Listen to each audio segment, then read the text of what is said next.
Au chapitre justice, on reparle ce soir de l'affaire Mera, 3 ans et demi après les tueries de Montauban et Toulouse. En effet, les familles des 4 victimes juives abattues devant l'école Ozar Hatorah font savoir qu'elles n'ont à ce jour reçu aucune indemnisation. Leur avocat va saisir la justice. Les faits avec Delphine Gérard. L'État assurera vos besoins jusqu'à la fin de vos jours. C'est avec ces mots que Nicolas Sarkozy s'adresse à la veuve de Jonathan Sandler en 2012. Eva Sandler a perdu son mari et 2 de ses enfants lors de l'attaque de l'école Ozar Hatorah par le terroriste Mohamed Merah. Dans cette attaque, une autre fillette aura aussi perdu la vie, Myriam Monsénégo.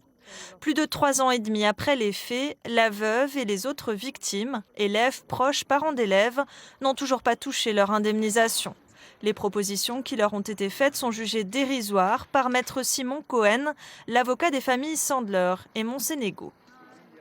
L'indemnisation, ce n'est pas la charité, d'accord? Ce n'est pas simplement la compassion, c'est imposé par la solidarité nationale qui doit être affective mais également matérielle.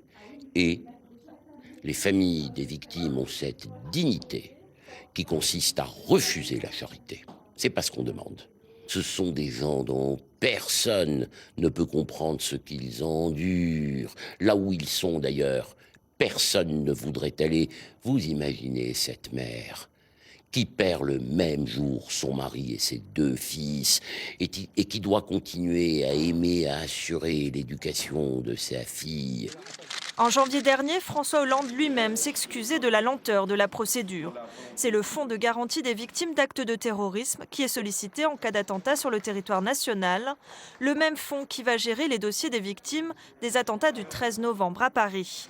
En cas de désaccord, c'est au tribunal de décider du montant des indemnisations. Dans ce dossier, il sera saisi avant la fin de l'année.